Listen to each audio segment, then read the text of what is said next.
김효선 사무관이라고 합니다. 오늘 산업기술국제협력 15년도 사업에 대해서 발표를 하게 됐습니다.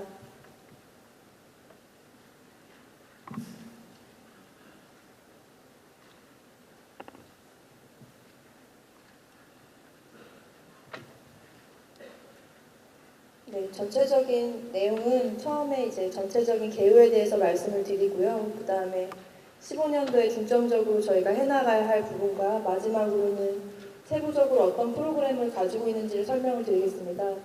제가 PPT를 사전에 여기 자료에 못 넣어서요. 요거를 산업기술진흥원 공지사항에 올려놨습니다. 그래서 거기 통해가지고 혹시 필요한 자료가 있으시면 받아보시면 될 것 같습니다. 저희 사업의 개요에 대해서 간단하게 말씀을 드리겠습니다.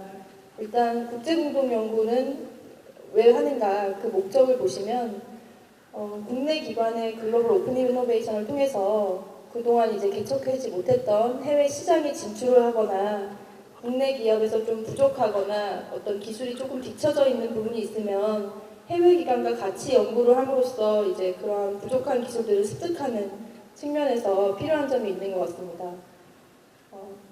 최근에는 또 기술이 조금 융복합되거나 어떤 기술 발전 속도가 빨라지기 때문에 하나의 제품을 만드는데 한 개 기업이 다 모든 기술을 개발할 수가 없는 상황입니다. 그렇기 때문에 다양한 주체 간 국제 공동 연구가 필요한 상황이 많이 생기고 있습니다.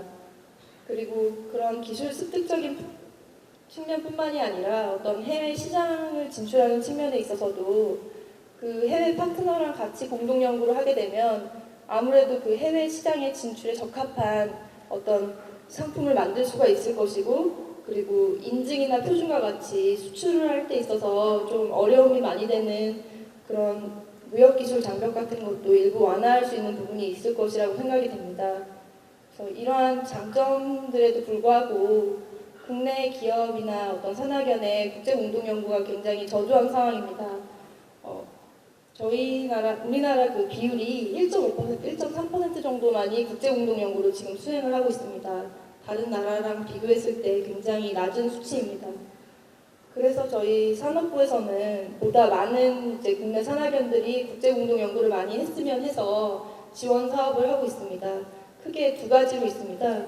일단은 공동기술개발 사업이라고 해서 해외 기관과 국제공동연구를 할 때 자금을 지원하는 부분이 있고, 두 번째로는 이런 국제공동연구가 많이 만들어질 수 있게끔 어떤 해외 파트너 발굴이라든지 국제공동연구 타당성 검토, 그리고 저희가 해외 전문가를 활용한 기술 컨설팅 지원 같은 어떤 기반 구축적인 것도 같이 지원을 하고 있습니다.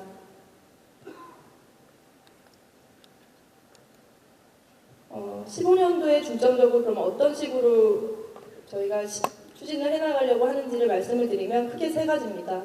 일단 첫 번째는 정부 간 협력 채널을 늘리고자 합니다. 지금 현재는 저희 산업부에서는 EU 중심으로 많이 협력 채널이 구축이 되어 있습니다. 근데 국내 기업 입장이나 산학연들이 어떤 아시아라든지 북미권과도 협력 수요가 굉장히 높기 때문에 정부 주도로 어떤 그쪽 아시아나 북미권 번역에 있는 국가들과도 협력 채널을 많이 늘려가려고 합니다. 그리고 두 번째로는 보다 쉽게 국제공동 연구를 시도할 수 있도록 진입장벽을 완화시켜주는 것입니다. 그래서 저희가 전혀 국제공동 연구 경험이 없는 산학연도 시도할 수 있게끔 환경을 만들어주자라고 해서 내가 어떤 기술 개발을 같이 하고 싶다, 어떤 기술을 가진 해외 파트너를 발굴을 하고 싶다라고 하면은 그런 분들을 같이 찾아주는 역할까지 지원을 하려고 합니다. 그래서 해외 파트너 발굴이라든지 국제공동연구를 수행할 때 계약서를 작성하는 부분들, 그리고 공동연구 후에 IP 만들어진 것들을 어떻게 해외기관과 분배할 것이며 사업화는 어떻게 함께 할 수 있는지 등 이런 전략 수립하는 것까지 같이 지원을 해드리려고 합니다. 그리고 마지막으로는 민간 주도의 어떤 기술 교류 활동을 강화시켜 나가려고 합니다. 사실은 정부에서는 단순히 플랫폼을 제공해 주는 것이지 실제로 공동 연구를 하는 주체는 국내 기업이라든지 연구소, 대학이기 때문에 대학이나 기업 연구소가 좀 더 주체가 돼서 어떤 교류 활동을 하고 수요를 발굴할 수 있는 프로그램을 좀 많이 늘려 나가려고 하고 있습니다. 세부 프로그램에 대해서 설명을 드리겠습니다. 일단 국제공동기술개발 사업이 있습니다. 이거는 이제 R&D 자금을 지원해 주는 건데요. 크게 구분이 세 가지로 되어 있습니다. 일방형 R&D랑 공동 펀딩형 R&D 그리고 다자간 유럽 기술 협력 사업으로 구성이 되어 있습니다. 이 구분은 저희가 해외 기관, 그러니까 정부랑 어떤 관계가 있느냐에 따라서 구분이 된 건데요. 전체적으로 15년도에 신규 사업 예산은 170억 원 정도가 됩니다. 그리고 운영기관은 저희 한국산업기술진흥원에서 전담기관을 하고 있고요. 그리고 이스라엘과 하는 공동 펀딩형 R&D 같은 경우에는 한 이스라엘 재단에서 지원을 하고 있습니다. 일단 산업 분야는 전 산업 분야에 대해서 지원을 해드리고 있고 부분이 두 가지, 일단 일방형 R&D에 대해서 먼저 설명을 드리겠습니다. 일방형 같은 경우에는 해외 정부의 참여가 없습니다. 그래서 산업부에서 해외 파트너랑 국내 파트너 모두에게 그 협력 파트너에게 자금을 지원을 합니다. 지금 현재 미국이나 일본 등 어떤 협력 채널이 전혀 없는 나라와의 협력을 위주로 지원을 할 계획이고 두 번째로는 이제 공동 펀딩형 양자 R&D 같은 경우에는 해외 정부가 같이 참여를 합니다. 그렇기 때문에 예를 들어 독일이랑 한국 기업이 어떤 협력 수요가 있다 해서 저희 쪽에 지원을 하면은 지원을 해서 선정이 되면 독일 쪽 기관에는 독일 정부가 자금을 지원하고 한국 기관에는 한국 정부가 자금을 지원합니다. 그리고 이제 해외 정부랑 한국 정부가 과제 선정이라든지 관리 이런 것들을 함께 진행을 해갑니다.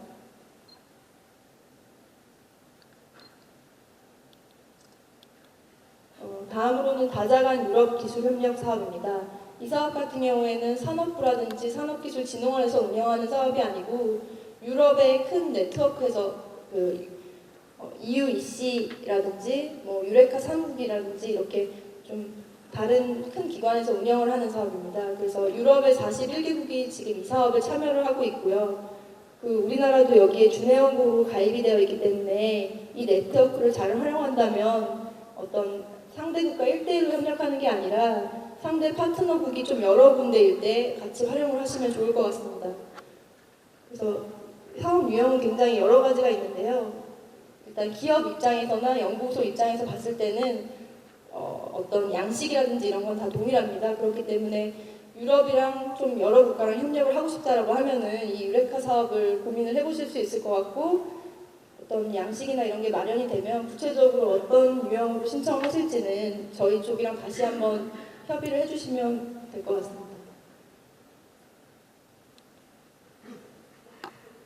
다음으로는 저희가 기반 구축 형태로 지원해주고 있는 사업입니다. 일단 글로벌 기술 협력 거점이라는 사업을 운영하고 있습니다. 이 사업은 국내 기업의 수요가 높은 미국이나 EU 등에 저희가 협력 사무소를 운영하고 있습니다. 그래서 거기에 있는 해외 파트너랑 뭔가 협의가 필요하거나 기관에 대한 정보가 필요하다 하시면은 여기 협력 사무소에 나가 계신 분들에게 연락을 할 수 있는 사이트가 있습니다. 그래서 GT 온라인이라는 사이트에 들어가시면 그렇게 뭔가 애로가 있거나 해외 기관에 대해서 알고 싶거나 동향이 필요하실 때 거기에 신청을 하시면 답변을 받아보실 수가 있습니다. 그리고 저희가 작년도에는 올해에는 해외에 있는 교포공학인들 150명 정도를 글로벌 기술협력 지원단으로 위촉을 했습니다. 그래서 그분들이랑 같이 공동연구 과제, 타당성 과제를 만드실 수가 있습니다. 그래서 신청을 하시면 이 사이트를 통해 신청을 하시면 거기에 적합한 교포공학인이 이제 매칭이 되고요. 그분들이 전담을 해서 기업이 원하는 것들, 어떤 파트너 발굴이나 타당성 과제 검토 같은 것들을 같이 진행을 해주실 겁니다. 다음으로는 저희가 국제기술 교류회를 운영을 하고 있습니다. 이거는 올해 처음으로 이제 저희가 만든 프로그램인데요. 정부가 크게 개입을 하지 않고 민간 주도로 해외 파트너 기관과 같이 협력을 할 수 있는 겁니다. 그래서 국가별, 업종별로 기술교류회를 운영하고 있습니다. 지금 현재 미국, 독일, 이스라엘 3개국가 운영을 하고 있고요. 총 4개 프로그램이 있습니다.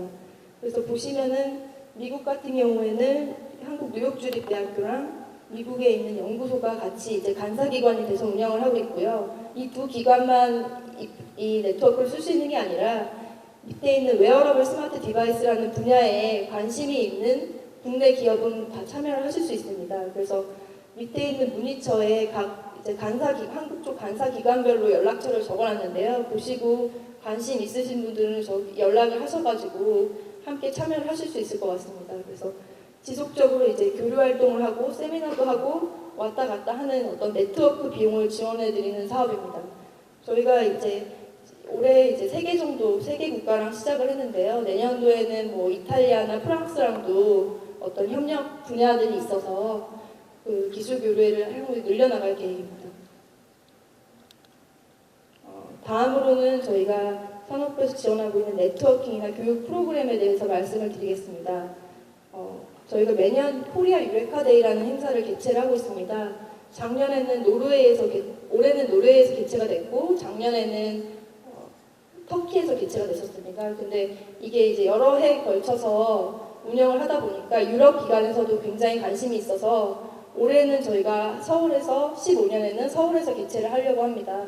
그래서 이 행사의 내용은 한국과 EU 기관 간의 어떤 매치메이킹이 주된 내용입니다. 그래서 저희가 사이트는 eurekaday.kr이라는 사이트를 운영을 하고 있고 들어가 보시면 저희가 향후 그동안 한 4년 동안 했던 어떤 행사들을 다 보실 수 있고요. 15년도에는 조금 구체적인 게 준비가 되면 오픈을 할 계획입니다. 사전에 이제 어떤 기업이 참여하고 싶다고 신청을 하시고 내가 EU에 있는 이 기업이랑 좀 얘기를 해보고 싶다 하시면은 저희가 EU 쪽 R&D 펀딩 기관에 얘기를 해서 그 기업이 꼭 참여할 수 있도록 도와드릴 수 있으니까 미리 어떤 기업이랑 나는 얘기를 해보고 싶다라고 얘기를 해주시면 좋을 것 같습니다. 그리고 다음으로는 글로벌 아카데미라는 사업을 운영을 하고 있습니다. 이 사업 같은 경우에는 사실 일반 R&D에 비해서 국제공동 연구가 시도하기 참 힘듭니다. 왜냐하면 파트너도 한국 사람이 아니고 외국 파트너도 찾아야 되고 계약서도 굉장히 영문으로 해서 복잡하고 그렇기 때문에 좀 어려운 부분이 많은데 이런 부분들을 저희가 조금이나마 도와드리고자 국제공동연구 계약에 대한 설명이라든지 그동안 했던 사례들을 소개하고 그리고 IP 전략 같은 거 수립하는 것들을 이틀간에 걸쳐서 교육을 합니다. 이거는 이제 15년도 1분기랑 3분기에 저희가 예정이 되어 있고 구체적인 게 이제 만들어지면 저희가 시행 계약이라든지 공고문을 통해서 홍보를 다시 한번 할 계획입니다. 네, 여기까지 경청해 주셔서 감사드립니다. 그리고 오늘 이 발표 보시고 국제공동연구에 많이 관심을 가져주시고 많이들 신청을 해주시면 좋을 것 같습니다. 그리고 제가 PPT에 각 세부 프로그램별로 담당자가 누군지 적어놨습니다. 그래서 그거를 참고를 하셔서 보다 좀 세부적으로 궁금하신 게 있으면 연락을 해주시면 될 것 같습니다. 네, 감사합니다. 김호준 사관의 설명 감사합니다. 다음은